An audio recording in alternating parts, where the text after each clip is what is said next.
The road to the Super Bowl continues on another edition of Jonesing for Football. It's week 3 of this National Football League season. Bill Jones here in Dallas, where the Cowboys are Super Bowl bound in about 4 months from now. And Cody Winstead in Philadelphia, where the Eagles struggled to win game number 2 last week. Hello, young Cody. How you doing? I'm doing well, Mr. Jones. I will say this. I was at the gym lifting a lot of weight, of course. But what I was doing was wearing my Cowboys gear at the gym in Philly. And two Eagles fans came up to me mid-lift and pointed at me and said, I got to admit, I'm worried about your Dallas Cowboys. My Eagles are a good team, but I'm worried about the Cowboys. So you guys, they've got these birds shaking a little bit up here. So when you lived here in Dallas, you wore Eagles stuff all the time. And when you live in Philly, you wear Cowboy stuff all the time. You are ever the antagonist, young Cody. No, not my style, but I do work out at Cowboys Fit when I come to Dallas. I do go to the Cowboys Fit gym, so that's nice as well. But I'm always wearing my Cowboys gear. Never worn any Eagles gear. I'll never do that. Okay, you got your NFL Network gear on today, it looks like. I do look good, Bill Jones. I got my NFL Network shirt on. You get a promotion or something? You look very proud. No, not at all. I'm just, hey, doing what I do. It's football season. You got to wear your gear. Yeah, that's right. Okay, I'm jonesing for football shirts. Now that's a great idea. That is a great idea. Why don't you fund that? Or maybe we'll ask our viewers to fund it. Maybe Babe Laufenberg, when he gets off the elliptical machine, can take care of that. I like the sound of that. Let me run that by Babe. See what he says. All right, so here we are. It's already week number 3, and yes, the Cowboys having outscored 2 New York teams by a combined number 70-10. It is the last time. There's only one team in the last 52 years who has scored more than 70 points and given up fewer than 10 points in the first 2 games of a season. That, of course, would be the great Bill Belichick's 2019 New England Patriots. And we'll have more on that coming up in a little bit, I'm sure. I hope Cody not. Shakes his head. I hope not. But and the Cowboys going to Arizona this week. And the Eagles, they have had a couple of bye weeks already. What are they doing this week? Another bye week. They play at Tampa Bay, the surprisingly undefeated Tampa Bay Bucks on Monday Night Football. All right, so we're already going to just put a check mark by the Cowboys this week. Sharpie it that they've got to win in Arizona. I think so, and same with Philly. I think they'll end the Bucks undefeated season. So yeah, both teams will improve to 3-0. But yeah, we've got some other stuff to talk about. I do want to get in. Let's get into a little bit of the Cowboys talk, Bill Jones, because I do want to every week our format is we talk a little bit about the Cowboys, then we get into our game of the week, then we get into pressures on, and then we make our week 3 guarantee, which I'm fired up. We both missed last week on our first guarantee. Well, mine was a long shot. I mean, I had like 4 guarantees in one. So there. I agree. That was very bold of you. Didn't hit, but either did mine. And it wasn't quite as bold. But this week, we're both going to get them right. I got a feeling. But let's start by getting your perspective on this Cowboys at Cardinals game in the desert, Mr. Jones. What is catching your eye? What are you going to be looking for? I'm going to be looking for a second straight home game for the Cowboys as they go to the desert, because there will be more Cowboys fans in the stands, just like there were more Giants fans in the stands last week. By the way, an Arizona team that got up on the Giants 20-0 at halftime, and they had a 21-point lead in the third quarter before finally the Giants season started. They're in the 5th quarter, or in the 7th quarter of the season. They were outscored 60-0 the first 6 quarters of the season, and then come back and win that game against Arizona. Even though the Cardinals are 0-2, I've got them as one of my surprise teams in the league this year, because they have taken Washington and the Giants down to the wire in both their games, only to lose, because my expectations for the Cardinals are way down low. But this will be the first blowout loss of the season for the Cardinals. Okay. Let me ask you this about Bill Jones, because I've been watching the Cowboys, watched them last week, and I'm a little concerned with the amount of touches for Tony Pollard. Had 16 in the opener, the blowout win. He would have had more had it not been a blowout. 32, a career high last week.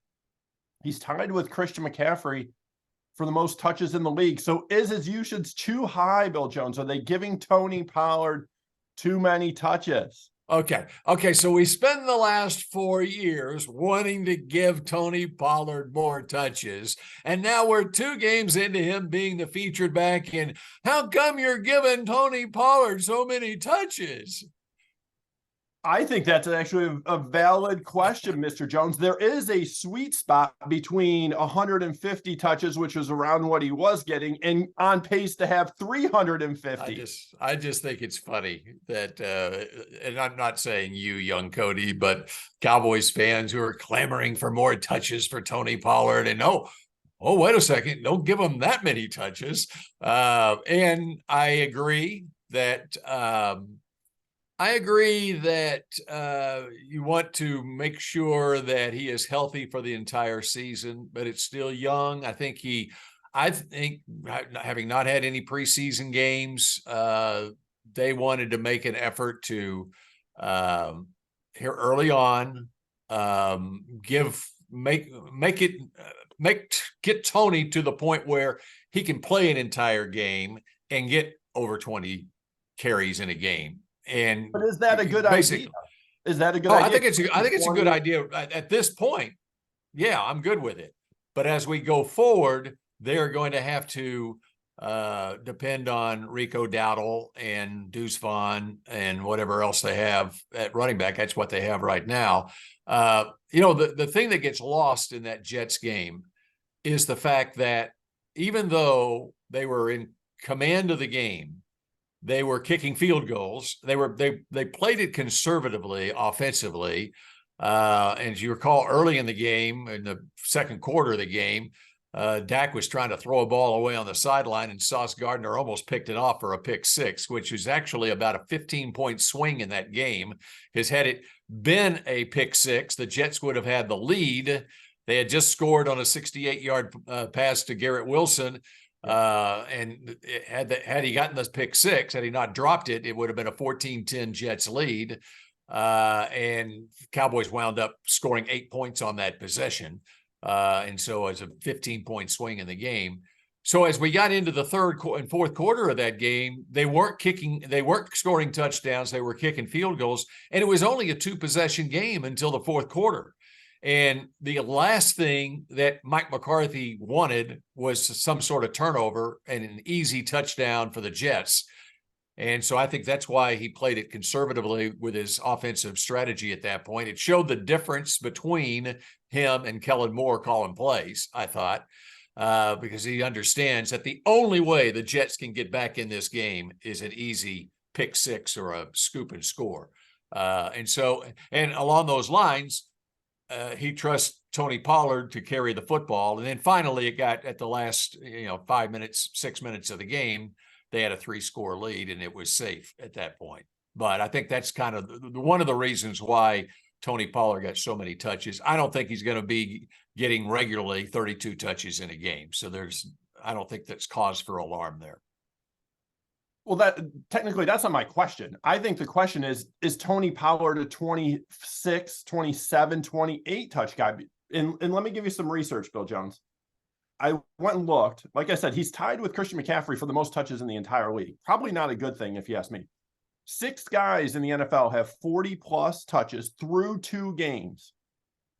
Pollard is 5th out of those 6 in yards per touch. So his productivity is less than most. Christian McCaffrey, 6.3 yards per touch. Brian Robinson, 4.9. Derrick Henry, 4.8. James Conner, 4.2. Tony Pollard is 4.0 yards per touch. He's averaging a career low in yards per rush, 3.6, and yards per catch, 5.4. So I know it's a small sample size, obviously, but there is a sweet spot for Tony Pollard where the amount of touches and the productivity, those align. And I think the more touches means less productivity for Tony Pollard, especially per touch. Wow. So he's averaging fewer 4.0 yards per touch. And yards per carry? He's averaging 3.6, a career low. That's less than what Zeke Elliott averaged last year. And we had to get rid of Zeke, right? You're making my point, Bill Jones. Finally, this is why the people who were so maybe it wasn't Zeke. Maybe it was the offensive line. Might have been a reason why the Cowboys weren't able to run the football the last 5 games of the year last year when Terrence Steele got injured. This is why all the smart people who thought bringing back Zeke was actually a good idea. This is what we were talking about. It was Zeke would get around 200-ish carries. Tony Pollard would be around 200-ish touches. And the combination of those would be the best for the Cowboys backfield and productivity. I agree. Okay.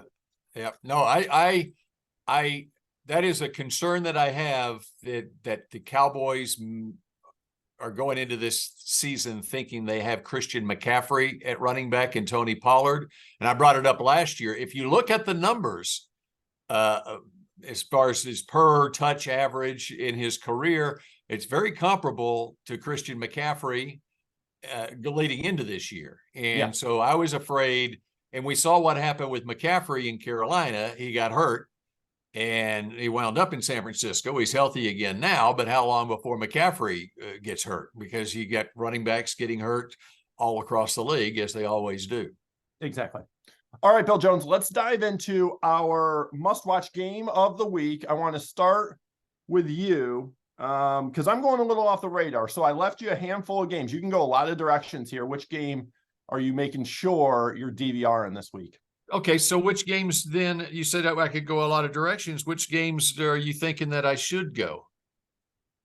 Well, you could go Eagles, Bucks, a pair of 2-0 teams there. You could do Rams, Bengals. That's a great game. Monday Night Football. You could do Falcons, Lions if you want to get a little intriguing there. Saints, Packers, I think is saucy. What are you feeling?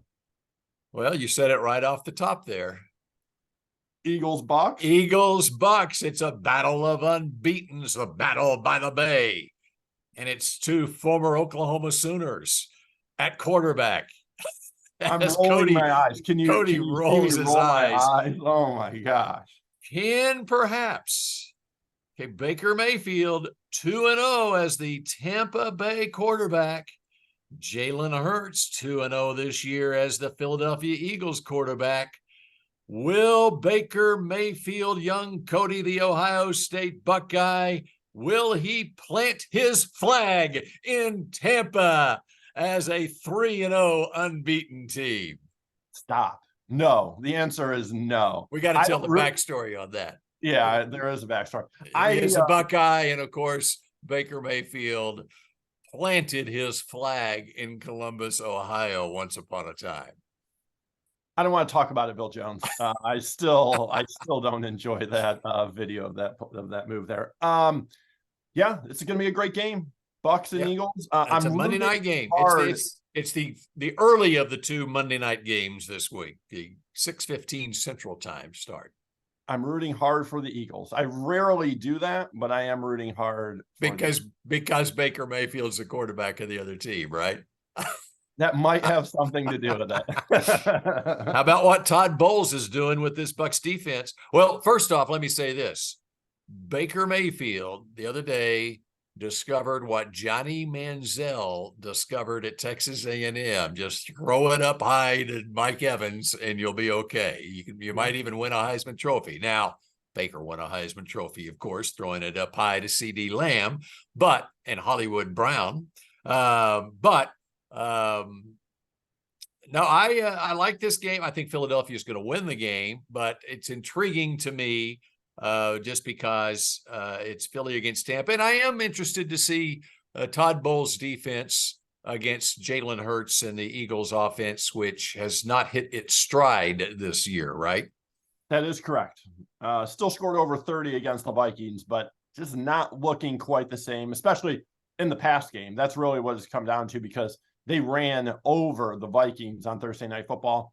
But Jalen has just looked off, hasn't looked nearly as comfortable in the passing game as he did all of last year. Okay, so that's my game, Philly at Tampa. Okay. I'm going a little bit off the radar, Mr. Jones, but the game I'm most excited about this weekend is Bills at Commanders. Buffalo 1-1, Washington 2-0. The Bills are doing it a little bit different this year. We're used to Josh Allen and Stephon Diggs pitching it around the field, big plays all over the place. Gabe Davis doing his thing, but not quite the same so far. Bottom 5 in big plays, but top 5 in first downs. So still effective defensively. Buffalo's still really good, number 5 in total defense. And then this might be the game that Bills defense might have to win for themselves. On the other side, of all the 9 2-0 teams, I think Washington is the biggest surprise, even more than Tampa. Yes, their wins are against the Cardinals and Broncos. Definitely not 2 juggernauts, but they've won in multiple ways. Kind of a slugfest in their opener against Arizona, just 248 offensive yards. And then they came back and won in a shootout against Denver with 388 offensive yards. Make no mistake about it, Mr. Jones, this is a measuring stick game for Sam Howell. 3-0 in his career as a starter. Made some crazy good throws. Some of them are going viral if you go on Twitter right now. Some incredible throws, but Buffalo is a different beast. He hasn't seen a team like this. If they win this game, Washington becomes legit playoff contenders. What do I think is going to happen? I think Buffalo is going to win the game. What do I want to happen? I want the Commanders to win this game, because in week 4, it would set up Eagles, Commanders, and I would love if both of those teams were undefeated for that one. So Washington at 2-0, Dallas at 2-0, Philly at 2-0, Giants at 1-1. The NFC beast is still the NFC beast, isn't it? To this point, the only loss was a division game. To this point, they're looking very good. You are correct. And I will agree with you. You're going with Buffalo to win this game, right? So, I am, yes, sir. Yeah, I would agree with you that Buffalo will win this game, but Sam Howell is intriguing. He only had the one start against the Cowboys the last game of last season coming into this year, and it's 2 come from behind wins. And so he's come through in the fourth quarter of these games too, to win against lesser opponents, but they go up in quality this week in Buffalo and against Buffalo. And so they're going to lose this week. Okay. We're on the same page there. How about pressure's on, Bill Jones? Who's feeling the heat? Well, when I look at, I think many of the great minds in all of football would agree that does that include the greatest coach in the history of football. His team was, as predicted here, would be about 8-9 this year. And among those 9 losses would be the first 2 games of the season against the Philadelphia Eagles and the Miami Dolphins, albeit at home. No one in their right mind would expect Bill Belichick's teams to win those games. And, they were in position to throw to the end zone in both those games. What? You got something you want to add? Bill Jones, remember when I asked you, what are the Patriots going to start on those first 4 games? We're all really good, especially when the Jets had Aaron Rodgers. You said they were going to start 2-2. I laughed in your face. Now they're 0-2, and they play at the Jets and at the Cowboys. Which is why the pressure's on this week. The pressure is it on you, or is it on Bill Belichick? The pressure is on you. The pressure is on Bill. Okay. The pressure is on Bill this week. That's true. Bill Belichick better come up with a win at the New York Jets and Zach Wilson, because next week he's at the Dallas Cowboys. The next week he's got New Orleans at home. Then he's at Vegas. They can still salvage this season, as a matter of fact. Then they got Buffalo and at Miami. But you don't want to start 0-4. When's the last time a Patriots team started 0-2? That was in 2001, I believe. And they started 0-2 this year. By the way, along those lines, the Cleveland Browns, when's the last time the Cleveland Browns started 2-0? Yeah, it was like 1993 or something. 1993. Like and who was the head coach of the Cleveland Browns then? It was Bill Belichick. And who was the defensive coordinator? It was Nick Saban. Don't you just know the other night that they shared a celebratory hug via a text message as their record is still intact from 30 years ago? Yes, that's very sad. I said, how are there any Browns fans? If they haven't been 2-0 in 30 years, there are 9 2-0 teams this year alone. The Browns haven't done it in 30 years. In fact, that wasn't even this Browns team. It was the Ravens. That's a good point. Yep. in 1993. So anyway, the New England Patriots, the pressure is on Bill this week. New England needs to win at the New York Jets and not go 0-3 because they are surely going 0-4 next week. Otherwise, when they come to Jerry World. One quick follow-up. If the Patriots lose to the Jets, which I think actually might happen this week, will you say live on Jonesing for Football next week, Bill, that the Patriots will miss the playoffs? Will you say that if they start 0-3? Did I go on record saying they would make the playoffs? Yeah, I know. Yeah. Wow, your memory is gone all of a sudden. That's strange. Can't believe that. I was under the impression that I actually said that they would probably go about what they did last year, which was 8-9. No, you said they were the 7th. Okay, I might have got a little full of myself or full of Belichick. No, okay, I'll go ahead and say that. They will still make the playoffs even with an 0-4 start.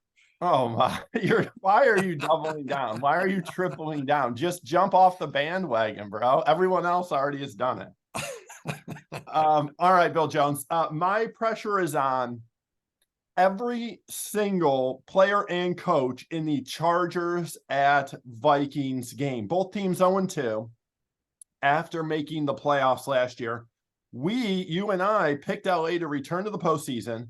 If they're going to do that, they better win this game. This year's Chargers feel very similar to the Chargers of years past. Awesome on offense, top 5 in the league. Defense, awful, worst in the league through 2 weeks. The good news, the pass rush appears to be back. Joey Bosa had 2 sacks last week. Now they just need to get Khalil Mack going. I have a feeling this is going to be a close game. And if it is, remember both of LA's losses by 3 points or less. Went back and looked it up. Last year, they were 5-3 in games decided by 3 points or less. So far, 0-2 this year. Speaking of, both of Minnesota's games have also been 1-possession losses. And you can't blame Kirk Cousins, people. I know you're always trying, but it's not Kirk's fault. In fact, he's the first quarterback in NFL history to start 0-2, despite having a 70+% completion percentage, 700+ passing yards, and 6 touchdowns in his first 2 games. The thing they can do, the first thing they need to do if they want to turn this around, hold on to the damn football. They've already lost 6 fumbles in 2 games, most by any team in the first 2 weeks of the season since 2003. The other thing is improve the run game. They're definitely feeling the loss of Dalvin Cook. The Vikings they're averaging just 13 carries per game and 2.7 yards per carry. So run the ball. We know one of Babel Offenberg's favorite stats, Bill Jones. Teams that start 0-3 make the playoffs. What percent of the time? Do you want to take a guess? 0. 2.5% of the time. Just 4 of 158 teams since 1990. So a ton is on the line. It should be a great game in Minneapolis with the urgency level of both teams sky high. So the pressure is on those teams. You ready for some guarantees, Mr. Jones? Yes, but one thing on the Vikings, they are discovering this year, the more you win close games in the NFL, the closer you are to losing close games in the NFL. After last year, when I think they were like 11-0 in one possession games, they're due to have like five straight 4 seasons of losing close games. They may go 0-11 in one score games this year. That's the way it works in this league. Yep. You're All right. right. To review our guarantees last week, I went way out on that branch, and it was not going to hold. What? Way out. I wouldn't go that far. You literally I picked four. I was a 4 for 1. Yeah, but you bet on the 4 best quarterbacks in the league. Who all lost on your side, by the way. Who all lost the first week. And I said that, what was it? It was Patrick Mahomes, Josh Allen. They both came back and won, but who let me down was Justin Herbert losing at Tennessee. That was tough. And Joe Burrow lost, but Joe Burrow got hurt. Okay, right? He got hurt. I said it was a bold prediction. I gave you credit for that one. We probably should throw that one out because he got hurt. Probably but still not. Justin Herbert and Kellen Moore let me down.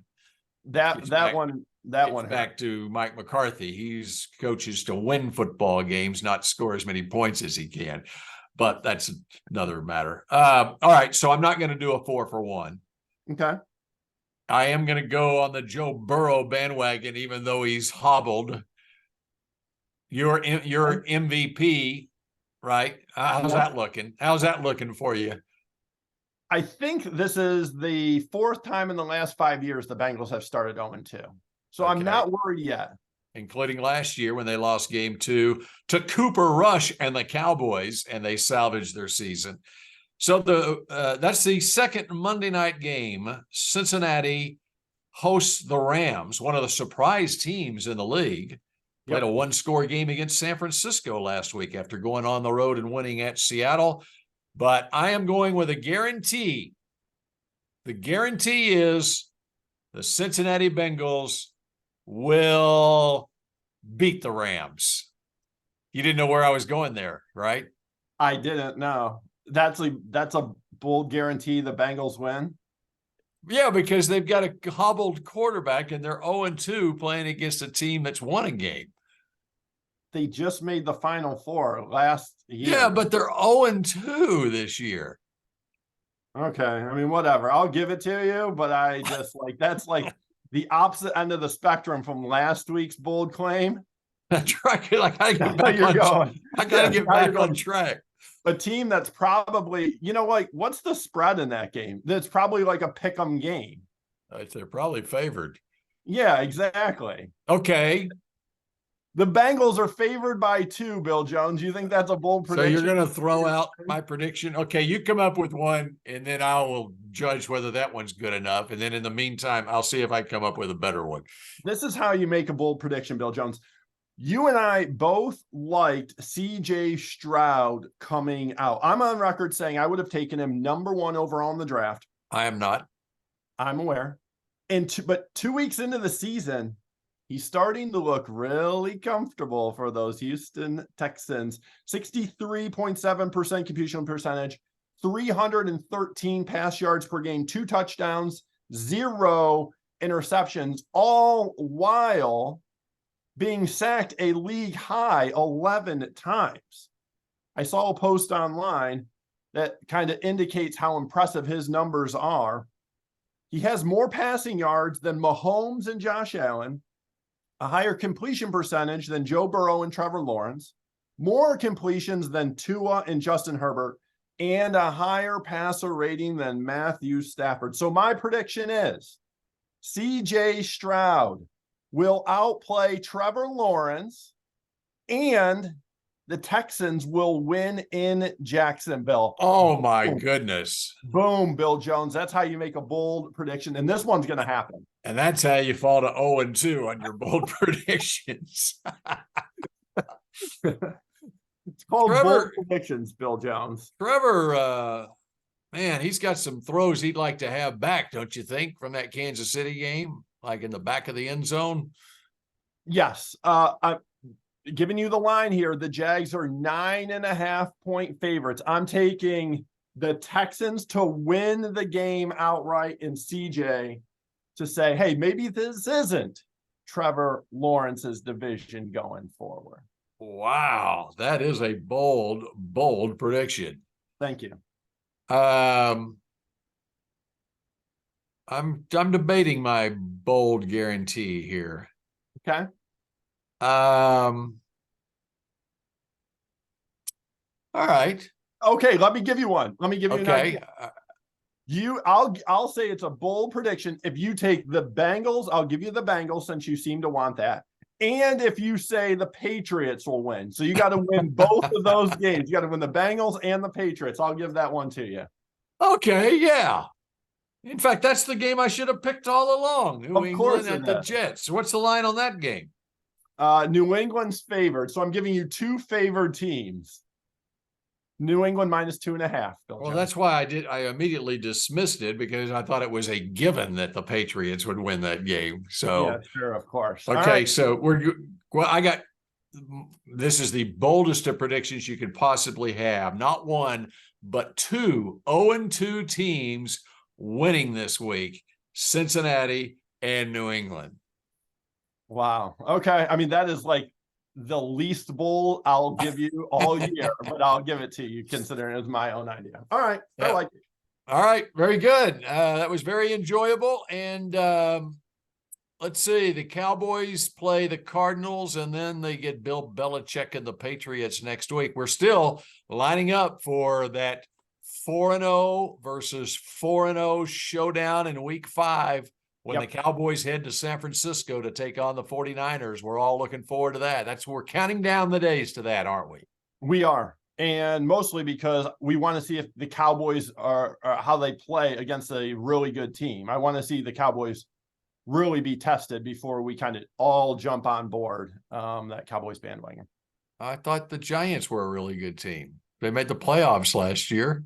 Come on, bro. They dismantled them. The Jets were supposed to be a really good team, and they dismantled them. Just look at the quarterbacks, Bill Jones. Daniel Jones, Zach Wilson. Now you've got Josh Dobbs, and then you got Mac Jones. Come on. Be a decent quarterback. So the first real quarterback they'll face is Mr. Irrelevant in San Francisco. He does lead the league in passer rating, Brock Purdy, doesn't he? There you go. That's right. Hey, before we go, Bill Jones, I know you always like to help me put things like in my background area here when I get new things. So I did just get something in the mail, and I want you to help me figure out where it can go in my background. Hold on. Give me a sec. This is kind of heavy. Oh, my. Was that for Jonesing for Football? This is a sports Emmy that I was lucky to be a part of a really good team. I had very little to do with, but I got a sports Emmy for being a part of the Amazon Thursday night broadcast last year. Wow. And it's going to go in the background of our shot every show. So it'll give us something to aim for. I don't think an Emmy is like. What's on the shelf below the football there? It won't fit in that, will it? No. I think this is the good spot though. This is a Smokey for Tennessee. Okay. Oh, okay. What do you think about this? Oh yeah. I don't know that it'll fit. You'll have to raise it's too big. It's too big. Yeah. Maybe you put it by the Jonesing for Football sign over there and do some rearranging on that side, and people will think that this is an Emmy award-winning show. Yeah, exactly. We'll fool them all. What about that right there? How about that? That's good. Okay. All right. Congratulations. Thank you, sir. Wow. So everybody on the 350 man and woman team for Amazon gets an actual Emmy? No, just the production team, which I was a part of. Lucky to be enough of that sideline team, editorial team. So, we had a nice season. And here we go, year 2 of Amazon. All right. So now we can say that this is Jonesing for Football. Bill Jones with the Emmy award-winning Cody Winstead. Technically, that's true. Again, I'm not going to lie. I had probably the littlest piece to do of this real big Amazon puzzle. I was the smallest piece, but technically that is true. All right. Very good. When we tweet it out on the Jonesing for Football Twitter, it's Emmy award-winning. show. I will here. not be putting that. I will Okay. not be putting that. Well, I'll retweet it and I'll put that. All Okay, right. that does it for this week. Enjoy your football weekend, and we will see you again next week here on Jonesing For Football. We did a little different this week. That was good. That was good. I like that. Okay, bye.